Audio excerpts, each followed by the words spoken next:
In today's video, I'm going to be hooking up the dust stopper that I picked up at Home Depot. Not a sponsored video, but I'm going to take you through the process of how I'm going to put this in line as a dust separator before my shop vac so I can stop buying those HEPA filter bags all the time since I do so much work and they fill up so quickly. All right, let's take a deeper dive into this. Okay guys, really quick. So here is my shop vac and I pretty much hook up 99% of my tools to this thing.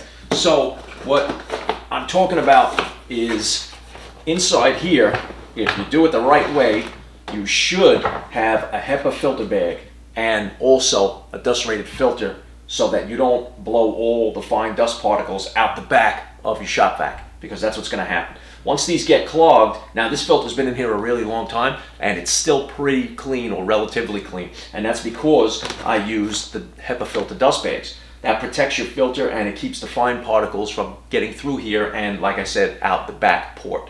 So you always want to make sure you're using that. Now when I'm on job sites, I just use the bag in here and the filter, and I don't collect as much dust as I do when I'm in my shop, because when I'm in my shop, I'm just repetitively cutting and ripping material down and sanding things down in here and building large projects, and it creates a lot of dust. So these bags, they fill up relatively quick. So to prevent that, we're going to be hooking up the dust separator, and what the dust separator does is it will stop and pre-sort all the dust and fine chips and heavier chips to fall into a bucket right before it gets into the shop vac. So that will take a much longer time for the bag to actually fill up and the filter to get dirty, and I won't have to replace them as much, probably about 10 times less. Okay, so I just picked this up and I want you guys to see it right out of the box, brand new, how we're going to use this thing. So this is the dust stopper. Now, I'm trying something a little bit different here today. I'm not doing basically a review or a sponsored video. This is not sponsored in any way, but being that I'm trying this out, I want you guys to see firsthand whether or not it works, and I want you to see the process of how I do try things, and if it doesn't work, then we're just going to return it. But this is the dust stopper. You can pick it up at Home Depot for about $51, and it hooks up to your regular shop vac. It's a dust extraction cyclone. And what that does is, I'll give you a little quick brief overview. This is the top. This is the cyclonic part of the system. That sits on top of a 5-gallon bucket, and I chose a semi-transparent bucket. The reason being, you can choose any 5-gallon bucket you want, any color you want, but transparent, semi-transparent is the best, I think, because once it fills up with the dust, then you can see it and you can empty it out before it gets overflowed and then runs into the vacuum. So the basic operation of these cyclones or dust separators is to pre-separate the dust and chips before it gets into the vacuum. So number one, it can save you the headache of having to keep changing the vacuum bag and buying vacuum bags. The second thing is it won't clog up your filter because it will keep all the particles out of there. Now some fine particles will get through this and into the vacuum, but it will be far less than what you would get if you had just all your tools hooked straight up to the vacuum. And that leads me to another reason that I'm actually trying this out, is because in my shop and out in the field, I do run a shop vac on 98% of my tools. So let me show you how this works. So you get a 5-gallon bucket. These cost about $6 or $7. I think if you buy the orange one, they're even cheaper. They're like $3, $4. But I like the semi-transparent for the reasons I explained.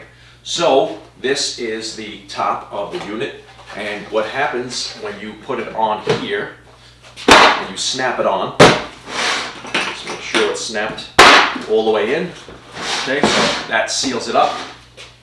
This has, come around to the front, get a little bit closer. This actually shows you on the inlet. Now you might not be able to see it on camera because it is very bright in here. If I put my fingers behind it, you might be able to see. This part of the unit says pickup hose. This part says hose to vacuum. So the way it works is, and this is everything that it comes with right out of the box. So you get the top, you get 2 of these elbows, and that will help you to direct it into a low manner and keep it down to where you can fit it underneath your miter saw, which is one of the main places that it stays in my shop.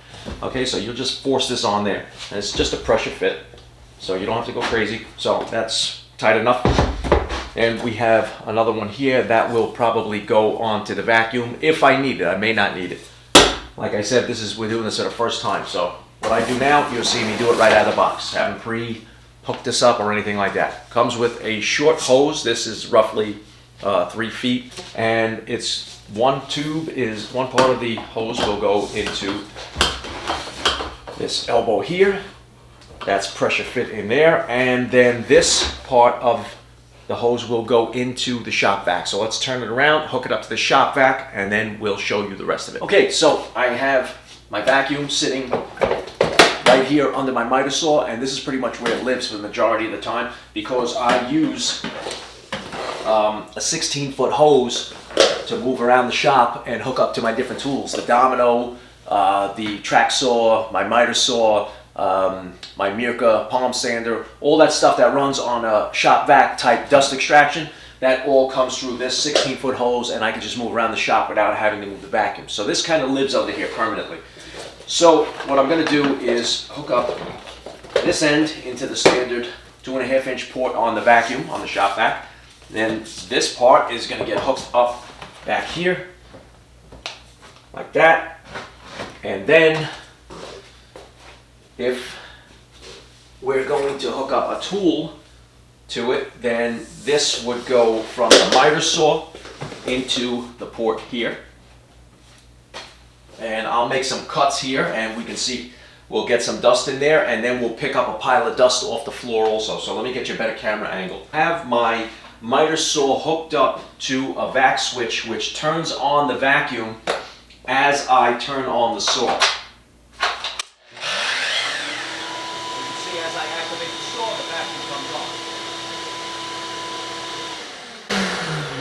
After I deactivate the saw, it shuts off the vacuum. So now what we're going to do is I'm going to just make a couple of cuts here on this piece of scrap just so that we can collect some dust from the miter saw's dust collection, which is very good on this miter saw, and it will get trapped, in theory, inside of here, and then we're going to pick up a pile of dust from the floor, and then we're going to see how much of it we got in the bucket.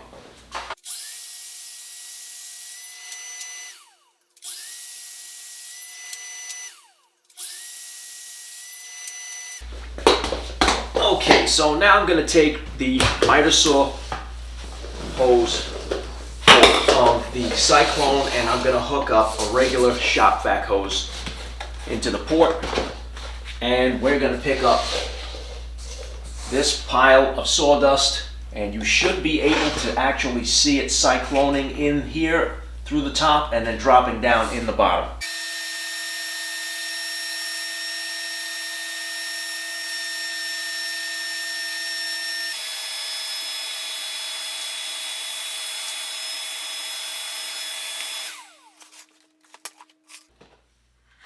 So now what do you do to empty it out? You see the levels up. Now if I had the level up to here, then I would empty it out so that it doesn't back up into and bypass this and go into the vacuum, because that's what I'm trying to avoid, is replacing those bags. I go through a lot of those HEPA filter bags that are inside the shop vac because I do a lot of dust collection, especially when I'm working out in the field. So now all you have to do is basically just push here with your thumb. There's a little tab, and you pop that side up right there. Come to this side, same thing. Just pop it up. That comes off, and there's nothing in the bottom there. But if you look inside there, we collected all that dust. That is pretty darn good. That's basically everything that was on the floor. And now we just take this and dump it right into a garbage bag, and that's it.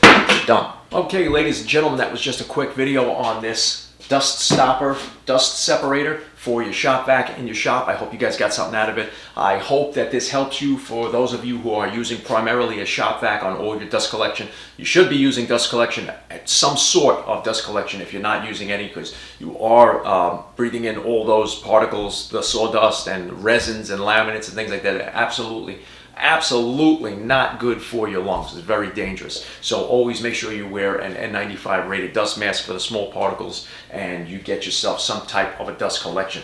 And also, if you look behind me, just a little kind of a teaser on what's coming up in the next video. I'm working on these giant barn doors right now. These are just under 8 feet and just under 4 feet wide.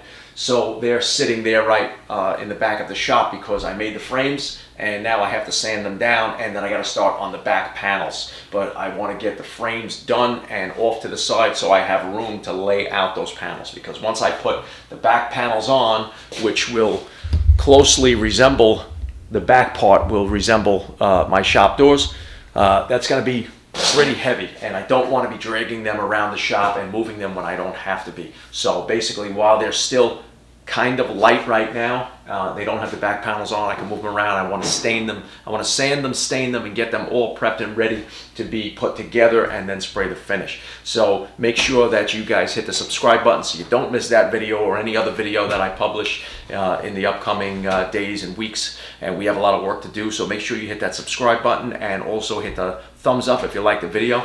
And this right here, like I said, you can pick this up at Home Depot for about $51, and if you get the bucket, it's about anywhere between $4 and $7, depending on which bucket you choose. But these fit a 5-gallon bucket, and then of course you have to have some type of a shop vac to use it. All right, guys. So I hope you guys enjoyed the video, and I look forward to seeing you guys while I'm building those barn doors. So make sure you come back for that. All right. I'll see you next time. Thanks for joining me in my shop.